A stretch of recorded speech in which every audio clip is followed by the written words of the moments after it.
everybody, it's Stacie Duffy here, your Denver Metro real estate resource.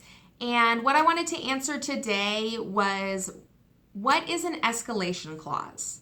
So there's only so much of this that I can answer without exact language. But if you've heard about, adding an escalation clause to your offer, and it's pretty common here in, a really tough seller's market or where buyers are having to bid for homes.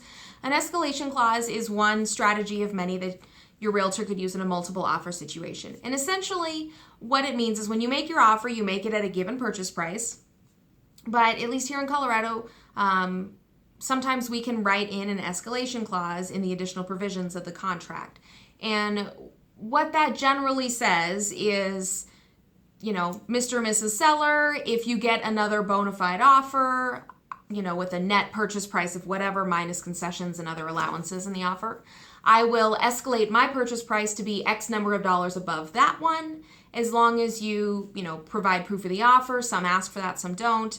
I will escalate up to a certain purchase price. Some give a purchase price max, some don't. Some just say, give me a couple hours to decide to do that. Lots of different options. But essentially what it does is it keeps you from having to, if you're the first offer in on a Friday afternoon, because a lot of times sellers are accepting offers, house goes on the market on Friday and they're saying accepting offers until Monday. It's like you're kind of shooting blind for a couple of days if you're the first people in the house. So, or if, the agent just says, we're not talking about offers, seller doesn't want to disclose that information, so just send us an offer. If you're the first one in the door, it's an opportunity to say, hey, I'm willing to pay more, but without putting your absolute highest and best on the offer. Sometimes this makes people feel a little bit more comfortable because, if houses are selling for $10, $15, $20, $30,000 more than their list price, sometimes you don't want to have to offer $30,000 more if you don't know you have to. I'm still a fan of highest and best offers.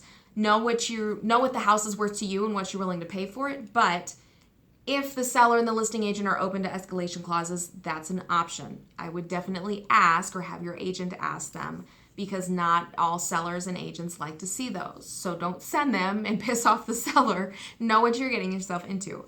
But it's an option. So keep in mind, whatever that X number of dollars over the past, whatever other offers they have, make sure that's worth their time. Don't just offer $250 more than somebody else. Okay, is it really worth $250 for them to call you and wait for your response and go back and forth? Probably not. I would say at least $1,000. I'm usually a fan of, $2,000 to $3,000 more than the other offer. Usually is worth a phone call in a couple of hours.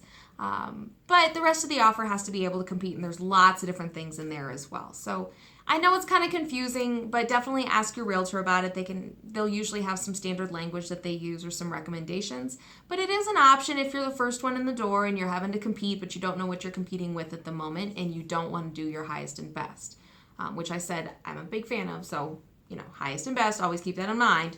But it's kind of another option, a little bit safer option sometimes. So anyway, if you have any questions or comments, please feel free to leave them down below, or you can reach out to me directly. My contact information is on my website, and a link for that is down below as well. So if you have any other questions, let me know. Thanks so much for the time, guys, and have a great day. Bye-bye.